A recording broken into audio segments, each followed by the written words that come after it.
गुरु प्रेमियों, गुरु स्टोरीज के पिछले 2 एपिसोड्स में आपने जाना कि नेहरू ओशो से मिलकर बहुत प्रभावित हुए। वे चाहते थे कि उनकी बेटी इंदिरा ओशो से मिले। उन्हें लगता था कि आने वाले समय में इंदिरा को एक समर्थ गुरु एवं एक मार्गदर्शक की आवश्यकता पड़ेगी, परंतु भाग्य को कुछ और ही मंजूर था। इंदिरा ने बात टाल दी। यह मुलाकात ना हो सकी। अब सुनिए आगे की कहानी। सन था 1964, दिनांक 26 मई। नेहरू 3 दिन की यात्रा के बाद देहरादून से 3 मूर्ति भवन नई दिल्ली लौटे। उन्होंने बहुत अधिक थकान की शिकायत की और रात जल्दी सोने चले गए। दूसरे दिन दिनांक 27 मई को उन्हें सुबह 6:25 पर दिल का दौरा पड़ा और वे मूर्छित हो गए। उसी दिन दोपहर 1:44 पर उनका निधन हो गया। ऑल इंडिया रेडियो ने इस दुखद घटना को विशेष समाचार के रूप में प्रसारित किया। उनके पश्चात श्री लाल बहादुर शास्त्री भारत के नए प्रधानमंत्री बने, परंतु यह भारत का दुर्भाग्य रहा कि दिनांक जनवरी 11, 1966 को उनका ताशकंद में संदिग्ध अवस्था में निधन हो गया, जिसके पश्चात इंदिरा गांधी भारत की नई और पहली महिला प्रधानमंत्री बनी। सन था 1966। कुछ ही समय में इंदिरा ने सरकार में अपनी पकड़ मजबूत कर ली। उनके काम करने का तरीका पूर्व के प्रधानमंत्रियों से अलग था। श्री लाल बहादुर शास्त्री जी के बाद कार्यशैली में बहुत बदलाव आ गया था। जो लोग इंदिरा को नेहरू की बेटी के रूप में जानते थे, उनका कहना था कि वह बदल गई थी। सत्ता में रहते हुए इंदिरा को सरकार चलाने का 6 साल का तजुर्बा हो गया था। सरकार में उनकी पकड़ और भी मजबूत हो गई थी। उनके कड़क रवैये और इरादों के चलते सरकारी अफसर उन्हें मैडम नहीं सर कहकर संबोधित करते थे। सभी उन्हें मजबूत शासक के तौर पर जानते थे। ऐसे में अहंकार भी पुष्ट होने लगता है। इंदु अब Indira the prime minister of India थी। समय ने एक बार फिर करवट बदली। एक बार पुनः उनके जीवन में यह मौका आया कि वह श्री रजनीश से मिल सके। सन था 1972। तब श्री रजनीश पूरे भारत का दौरा कर रहे थे। उन दिनों वे आचार्य श्री रजनीश नाम से विश्व विख्यात हो चुके थे। उनके प्रवचनों ने भारत के युवाओं के हृदय को स्पर्श किया था। विषय कोई भी हो, श्री रजनीश की वाक कुशलता और विश्लेषण का हर कोई दीवाना था। जाहिर है उनकी लोकप्रियता के किस्से प्रधानमंत्री तक भी पहुंच रहे थे। गुरु प्रेमियों, आप तो जानते ही हैं कि श्री रजनीश निडर थे और अपनी बात बिना राग लपेट के शुद्धता से रखते थे। उन दिनों श्री रजनीश के प्रवचनों में भारत की राजनीति और बीते दिनों में भारत के नीतियों का भी जिक्र होता था। जहां एक तरफ वे मोरारजी देसाई के अदूरदर्शिता की आलोचना करते थे, वहीं नेहरू के भारत चीन युद्ध के दौरान लिए गए फैसलों पर भी बिना हिचकिचाए प्रश्न चिन्ह उठाते। गुरु प्रेमियों, आप जानते होंगे नेहरू के कार्यकाल में चीन भारत सीमा से जुड़े कई बीघा जमीन अपने कब्जे में लेकर बैठ गया। यह जमीन लद्दाख सीमा से जुड़ी थी। राज्यसभा में भाषण के दौरान नेहरू जी ने कहा था कि हमें ज्ञात हुआ है कि चीन ने भारत के कुछ क्षेत्रों पर कब्जा कर लिया है। यह जमीन करीब 17,000 फीट पर है, जहां घास तक नहीं उगती। यह शब्द उन्होंने 5 दिसंबर 1961 में अक्सय चीन पर बोलते हुए कहे थे। उनका अभिप्राय था कि यह जमीन वैसे भी भारत के किसी काम की नहीं थी। ओशो श्री रजनीश अपने प्रवचनों में नेहरू के इस रवैये की भरपूर आलोचना कर रहे थे। स्वाभाविक था कि संभवतः इंदिरा गांधी इस बात पर उनसे रुष्ट थी। जैसा कि हमने आपको बताया, यह सन 1972 की बात थी। ओशो श्री रजनीश का साधना शिविर दिल्ली में आयोजित हुआ था, जिसके चलते वे दिल्ली पधारे थे और श्री मोतीलाल बनारसी दास के निवास स्थान पर ठहरे हुए थे। श्री मोतीलाल बनारसी दास की जवाहर नगर में किताबों की दुकान थी, जो आज भी है। श्री रजनीश को किताबें पढ़ने का शौक था, तो ऐसे हुई थी दोनों की पहचान। उन दिनों भारत के महान कवि श्री हरिवंश राय बच्चन साहब भी दिल्ली में रहते थे। अपने परम प्रिय मित्र और ओशो सहयोगी श्री शिव प्रताप के साथ वे श्री रजनीश से मिलने पहुंचे। इस विशेष घटना का उल्लेख श्री कांति कुमार जैन ने अपनी किताब शेक्सपियर वाया प्रोफेसर स्वामीनाथन में किया है। उनके अनुसार बच्चन जी ने इस मुलाकात के विषय में कहते हुए जिक्र किया था कि तब श्री रजनीश करीब 35 वर्ष के रहे होंगे। उनका कद औसत था, वे भारी काठी के थे, सिर शरीर के अनुपात से कुछ बड़ा था। उनकी आंखें चमकदार, पैनी और गहराई लिए हुए थी। रंग सांवला, काली दाढ़ी, मूछ मंडित चेहरा, मध्य मुंड में थोड़े कम बाल थे और पीछे लंबे घुंघराले बाल। वे लुंगी बांधे नंगे बदन बैठे थे, कंधे पर छोटा तौलिया डाले थे जिससे बार बार मुंह पोंछ रहे थे। उनकी वाणी प्रबल थी और शब्दों का चयन बड़ी समझ और उपयुक्तता के अनुसार करते थे। प्रश्नोत्तर का दौर चल रहा था।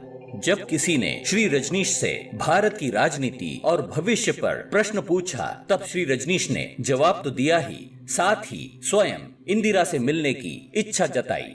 उन दिनों भारत राष्ट्र एक मुश्किल दौर से गुजर रहा था। श्री रजनीश जानते थे कि भारत पुनः मानसिक गुलामी के रास्ते पर चल पड़ा था। बेरोजगारी, गरीबी और भूखमरी से राष्ट्र का बुरा हाल था। जैसा कि नेहरू जी का अनुमान था, इंदिरा के पास कोई समर्थ मार्गदर्शक नहीं था जो उन्हें सही तरीके से गाइड कर सके। परंतु प्रधानमंत्री होने के नाते उनके निर्णय और नीतियों से भारत प्रभावित हो रहा था। जब श्री रजनीश ने इंदिरा से मिलने की पहल की, तब श्री हरिवंश राय जी ने स्वयं जाकर श्रीमती इंदिरा गांधी से मुलाकात की और श्री रजनीश का संदेश दिया। श्रीमती इंदिरा गांधी ने श्री रजनीश के प्रवचनों को सुना था और उनके विचारों से भली भांति परिचित थी। उन्होंने यह कहकर श्री रजनीश से मिलने से मना कर दिया कि उनके विचार अव्यवहारिक रूप से क्रांतिकारी हैं। गुरु प्रेमियों, यहाँ यह बताना जरूरी है, श्री हरिवंश राय बच्चन जी नेहरू जमाने से ही उस परिवार से जुड़े थे। वे एक महान कवि के रूप में भारतवासियों के हृदय में अपनी जगह बना चुके थे। 1935 में उनके द्वारा लिखित महाकाव्य मधुशाला से भारतवासी भली भांति परिचित थे। उम्र में वे श्री रजनीश से 25 साल और श्रीमती गांधी से 10 साल बड़े थे। ऐसे में आप समझ सकते हैं कि उनका व्यक्तित्व कितना सरल रहा होगा कि अपनी उपलब्धि और उम्र का किंचित मात्र भी अहंकार न रखते हुए वे देश हित के चलते संदेशवाहक के रूप में प्रयास कर रहे थे। एक बार फिर श्री रजनीश से मिलने का सुनहरा मौका हाथ से जाता रहा। गुरु प्रेमियों, हमारा जीवन कर्म प्रधान है। हमारे कर्म ही आने वाले समय की दशा और दिशा निर्धारित करते हैं।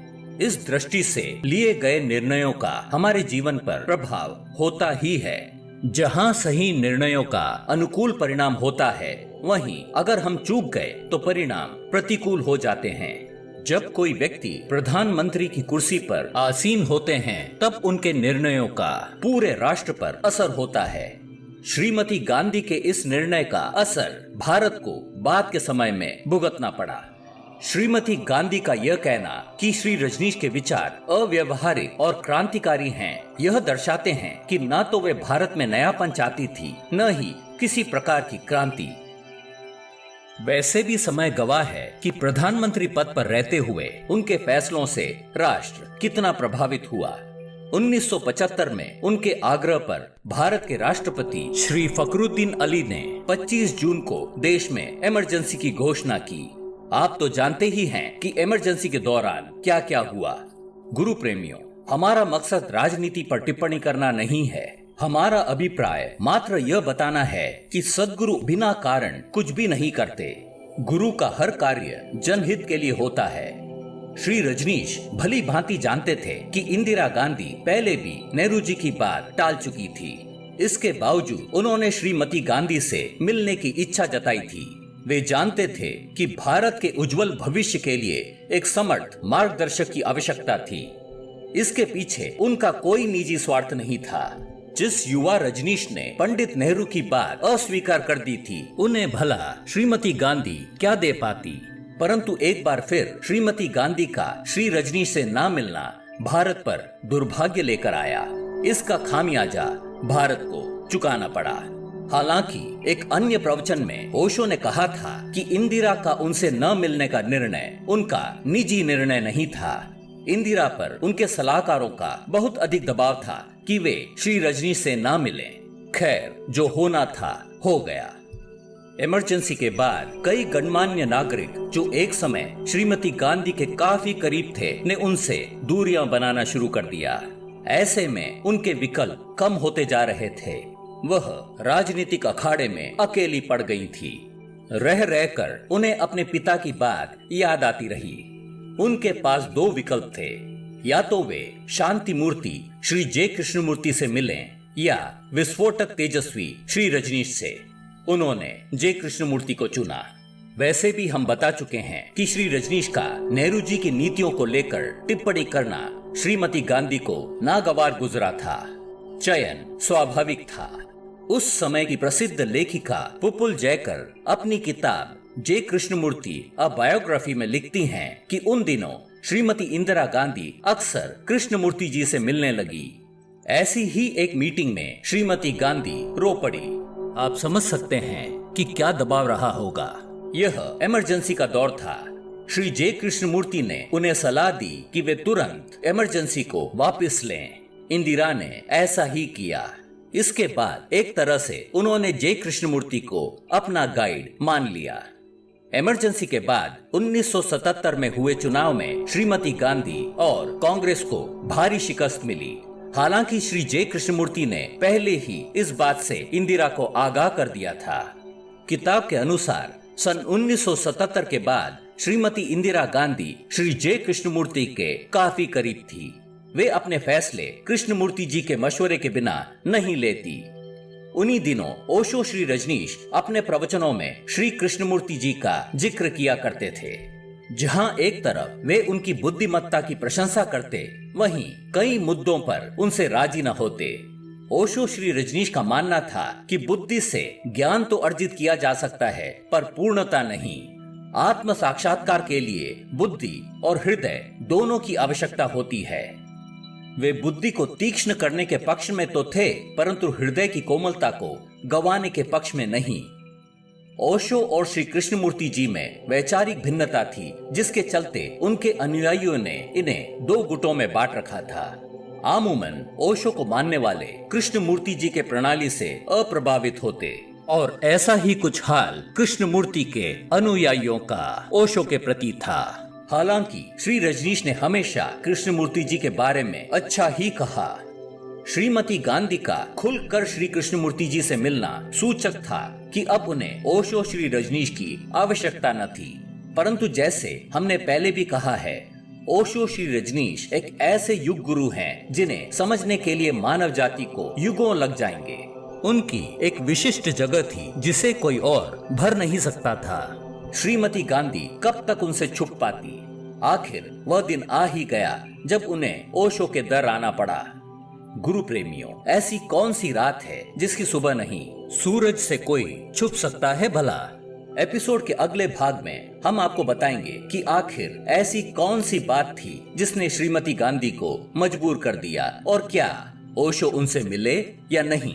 तो देखते रहिए गुरु स्टोरीज। आपका दिन मंगलमय गुजरे, इसी शुभकामना के साथ हमें आज्ञा दीजिए। धन्यवाद।